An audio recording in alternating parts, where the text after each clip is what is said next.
Assalamualaikum warahmatullahi wabarakatuh. Kembali lagi sama saya, Vimardi Andika, Taruna Sekolah Tinggi Meteorologi, Klimatologi, dan Geofisika.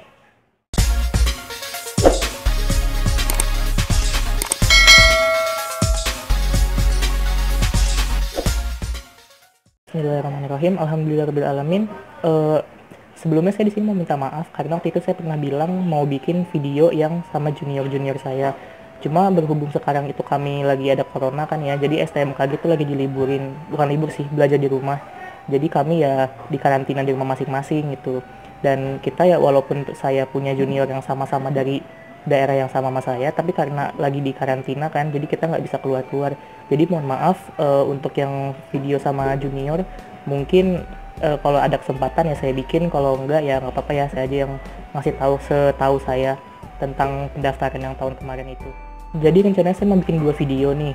Yang pertama saya mau ngebahas tentang perbedaan pendaftaran waktu pas tahun 2019 sama yang pas tahun saya itu. Jadi saya mau meluruskan apa yang saya jelaskan yang waktu pas zaman saya. Jadi saya kalau pas yang sebelumnya itu kan saya bikinnya kan berdasarkan patokan tahun saya. Nah kalau di video ini saya mau bikin patokannya itu berdasarkan yang tahun kemarin, yang tahun 2019 itu.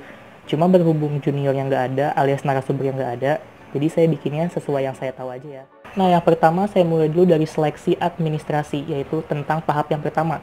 Nah kalau waktu pas di zaman saya itu, yang diminta pada saat seleksi administrasi atau itu kan, jadi seleksi administrasi itu kita cuma ngasih data-data pribadi kita lewat portal, lewat website yang pertama kali itu.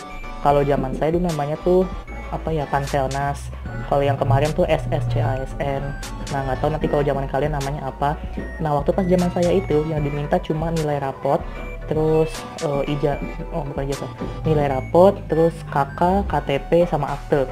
Nah kalau pas di 2019 kemarin yang diminta itu adalah kayak semacam surat keterangan belum menikah, SKCK, terus pokoknya banyak lagi hal-hal yang diminta selain yang umum-umum. Jadi kalau yang umum itu cuma rapot, KK, KTP sama akte. Sedangkan kalau yang lain-lainnya itu diminta nya bisa di awal atau bisa di akhir. Kalau zaman saya dulu SKCK, SKBN, terus juga surat keterangan yang bersedia tidak menikah itu semua dimintanya pas waktu daftar ulang. Tapi kalau misalkan yang 2019 kemarin itu diminta dari awal. Nah untuk pembuatan surat-surat tersebut kayak surat keterangan bebas narkoba, surat keterangan belum menikah, itu kalian bisa minta ke kecamatan atau kelurahan. Terus kalau SKCK kalian bisa bikin di kantor polisi. Nah yang kedua adalah tentang SKD. Kalau waktu pas zaman saya dari abis kan, kalau zaman saya ini seleksi administrasi, terus abis itu beberapa minggu setelahnya itu langsung buat seleksi SKD. Nah kalau tahun kemarin itu dari masukin administrasinya dulu, itu ada namanya proses pemverifikasian. Nah pemverifikasiannya itu juga cukup lama. Kalau waktu zaman saya itu cuma seminggu, itu seminggu setelahnya langsung tes. Tapi kalau yang kemarin itu cukup lama. Nah terus waktu pas tes SKD-nya itu atau seleksi kemampuan dasar itu juga beda passing grade-nya pas zaman saya. Di 2017 dulu tuh passing grade-nya nggak setinggi di 2019, dan tingkat kesulitan soalnya pun juga berbeda. Semakin tinggi tahunnya, maka soal-soal SKD, SKB itu pasti akan jauh lebih sulit. Jadi mengapa saya tuh selalu ngasih tahu ke kalian, lebih baik kalian tuh belajar latihan soal, tapi yang belum jauh-jauh tahunnya. Jadi misalkan kalian tesnya tahun ini nih 2020, berarti lebih bagusnya kalian itu belajar dari yang soal-soal tahun 2019 atau 2018. Jadi yang nggak terlalu jauh. Karena materi-materinya sebetulnya sama, tapi tingkat kesulitannya, tingkat advance-nya itu cukup jauh. Terus kalau pas zaman saya, pas zaman saya itu kita mau tes SKD itu tempatnya kita bebas milih mau dimanapun. Jadi misalkan saya orang Jakarta, terus saya mau tesnya di Medan atau di Jogja atau di mana, itu nggak masalah, itu boleh-boleh aja. Namun di tahun 2019 untuk tes-tes seperti itu ditentukan sama panitia pusatnya. Jadi kalau misalkan biasanya sih berdasarkan domisili ya. Jadi kalau kamu domisilinya di Jakarta atau misalkan di Tangerang atau misalkan di Bandung, itu nanti kamu tesnya tuh bakalan di Jakarta, di kantor regional BKN 5 Jakarta, di Ciracas. Nah, terus waktu zaman saya, pas SKB itu zaman saya ada yang namanya nilai mati. Jadi tuh kalian nilainya itu nggak boleh di bawah 25 per mata pelajaran. kan SKB itu pelajarannya ada matematika, fisika, sama bahasa Inggris. Nah, kalau zaman saya tuh, kalau misalkan kalian nilainya semua bagus, katakanlah misalkan nilai matematika dan fisika kalian semua 100, jadi udah dapat 200, nilai kalian udah dapat 200. Nah, terus misalkan nilai bahasa Inggris kalian tuh cuma 15, nah itu kan di bawah 25, jadi tuh kalian SKB-nya nggak bisa diloloskan, alias kalian nggak bisa maju ke tahap selanjutnya. Tapi kalau di kalau di angkatan 2019 kemarin, itu tuh kalian nggak ada passing grade-nya, jadi mau nilai kalian berapapun, kalian cuma gede-gedean nilai aja sama peserta-peserta kalian itu. Nah, dan untuk di tahun 2019 itu, soal SKB-nya juga dipastikan jauh lebih sulit dibandingkan angkatan saya dulu. Tapi model-model soalnya insya Allah itu sama, yaitu seperti soal-soal modul SBMPTN. Terus kalau untuk zaman saya itu, soal-soal bahasa Inggrisnya, itu semua tensis. Tapi kalau yang 2019 saya nggak tahu sih, saya belum nanya lagi sama adik-adiknya. Cuma saran saya sih ya, kalian lebih banyakin aja latihan-latihan soal dibanding kalian baca-baca materi. Karena kalau pelajaran eksakta kayak matematika dan fisika itu lebih bagus kalau kalian coba latihan sendiri. Nanti kalau ada yang salah, kalian lihat ke kunci jawabannya, kalian lihat ke pembahasannya, di mana kesalahan kalian, nanti kalian perbaiki. Nah, selanjutnya cek kesehatan. Kalau zaman saya dulu, cek kesehatan itu digabung cek kesehatan, cek wawancara, sama satunya lagi tes kebugaran. Nah, itu tiga-tiganya itu digabung jadi satu tahap. Nah, kalau untuk 2019 itu kemarin cek kesehatannya itu dipisah.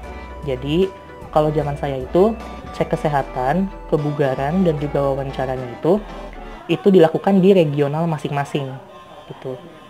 Misalkan kalian dari Medan ya, berarti nanti kalian cek kesehatannya itu di rumah sakit di Medan. Terus untuk wawancara dan juga tes kebugarannya itu nanti ditentukan di daerah kalian sendiri, di daerah Medan juga.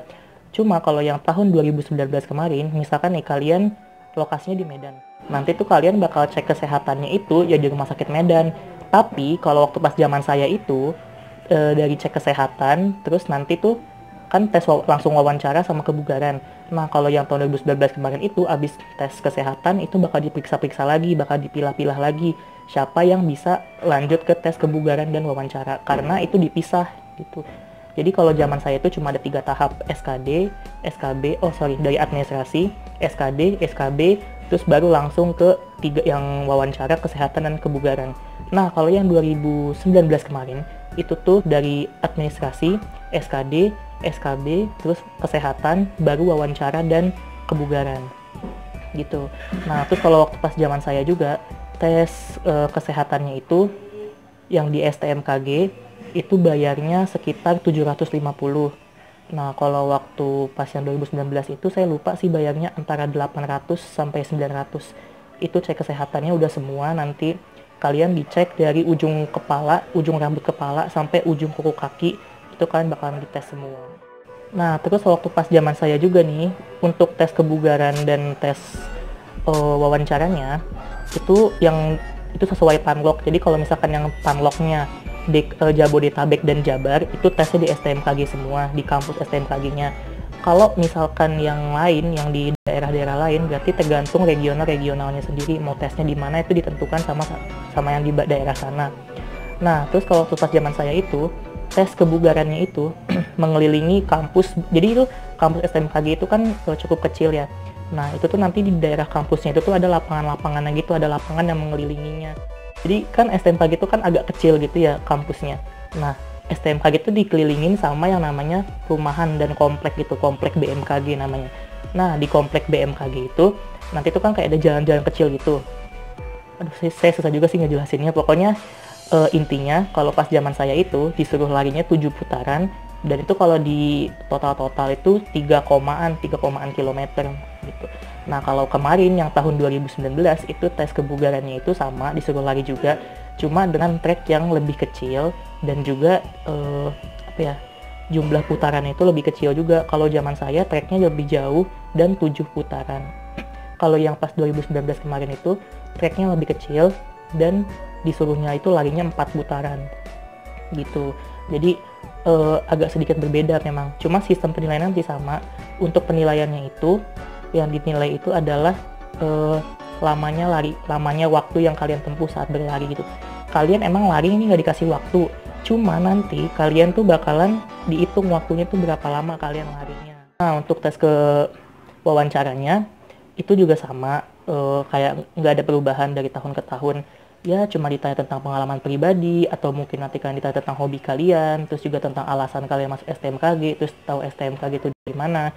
Bahkan nanti kalau pas kalian tes wawancara itu, kalian ya asik-asikin aja lah, jangan tegang, jangan kaget, tapi tetap jaga sopan santun kalian gitu. Dan juga kalian tuh berpakaian rapi, terus jangan gugup, jangan gagap, dan lain-lain sebagainya. Dan jangan pasang muka asem walaupun emang kalian tuh orangnya mageran gitu ya, atau misalnya kalian tuh lagi kesel atau gimana, tapi usahakan berikan senyuman yang terbaik, berikan perlakuan yang terbaik pada saat kalian nanti tes wawancara. Nah, banyak banget juga nih yang suka nanya ke saya tentang tes kebugaran itu, apakah nanti ada tes push up, sit up, pull up, dan lain-lain sebagainya. Kalau di STMKG itu, tesnya sejauh ini dari zaman dulu sampai sekarang, tes kebugarannya itu cuma berupa lari aja. Tidak ada push up, tidak ada sit up, tidak ada chinning, dan lain-lain sebagainya itu nggak ada. Nah, saya tuh bingung, kalian tuh suka bilang, Kak, katanya ada tes push up, katanya ada tes pull up, gitu-gitu. Kalian tuh dapat info. Nah, kalau di STMKG, saya kan juga taruna ya, saya juga ngalamin, dan itu emang nggak ada gitu. Ya wallahualam sih apakah nanti tahun ini tuh bakalan ada, tapi sejauh ini, setahu saya dan sampai sejauh ini juga, emang tesnya cuma lari aja gitu. Dan saya juga cuma mau ngasih tahu ke kalian, ke yang 2020 dan selanjutnya juga, usahakan kalau misalkan kalian bertanya via DM ke saya, tolong gunakan bahasa yang sopan, dan juga tolong lihat-lihat waktu. Jangan tiba-tiba langsung ngechat, bahkan kalian tuh tiba-tiba ada yang langsung manggil pakai gua, elu. Menurut saya itu kurang sopan. Jadi wajar aja kalau kalian suka banyak yang ngobrol, suka ngeluh ke saya, Kak, kenapa sih Kak saya ngechat taruna STMKG lain suka nggak dibales? Nah, mungkin itu kesalahannya ada di kalian, mungkin kalian kurang sopan atau gimana. Nah, kalau saran saya sih, lebih bagusnya daripada kalian sakit hati nanya ke orang lain gak dijawab, ke taruna lain gak dijawab, lebih baik kalian nanyanya langsung ke saya aja. Saya juga minta tolong banget sama kalian nih, calon-calon catar. Saya bilangnya calon catar ya, karena nanti pada saat kalian masuk itu, kalian gak langsung jadi taruna, tapi kalian akan melewati masa catar. Nah, untuk itu, untuk kalian calon catar, lebih baik kalau ada pertanyaan itu langsung tanyakan ke saya, dan jangan percayai sumber-sumber lain selain saya, dan juga selain dari informasi resmi dari STMKG ataupun dari BKN gitu. Menurut saya sih gitu aja ya. Kalau kalian punya kenalan dari taruna-taruni STMKG lainnya, alhamdulillah banget, itu ngebantu kalian banget. Alhamdulillah juga itu ngebantu saya buat menyebarkan informasi. Tapi kalau kalian nggak kenal, terus kalian misalkan cuma cari-cari infonya random gitu ya, terus kata ini dia taruna nih, katanya gini gitu, tapi kalian belum cek kebenarannya, belum tentu benar dia taruna atau taruna STMKG atau bukan, lebih baik jangan dipercaya dulu. Kalian bisa tanyakan langsung ke saya, atau kalian bisa langsung cari informasinya di website resmi STMKG ya, salah satunya STMKG official atau ptb.stmkg.ac.id, atau dari langsung website di BKN-nya. Itu lebih baik daripada nanti kalian dapat info hoax. Oke, insya Allah nanti saya akan ngejawab pertanyaan-pertanyaan kalian di YouTube yang udah banyak banget kalian tanyain, yang belum saya sempat jawab satu persatu karena emang banyak banget. Dan juga mohon maaf saya nggak bisa ngajak junior saya untuk saat ini, karena kita emang lagi ada corona ya, jadi semuanya harus ya jaga diri, social distancing dan lain-lain sebagainya. Jadi insya Allah bakal saya jawab, tapi mohon maaf nggak sama adik-adik saya. Tapi saya bakal jawab setahu dan semampu saya. Itu kurang dan lebihnya saya mohon maaf. Hasbuki barakallah. Assalamualaikum warahmatullahi wabarakatuh. Semoga sukses selalu dan barakallah. Oh iya, dan kalau misalkan kalian masih ada pertanyaan, silakan kalian tulis di kolom komentar, atau kalian DM saya langsung, insya Allah saya balas.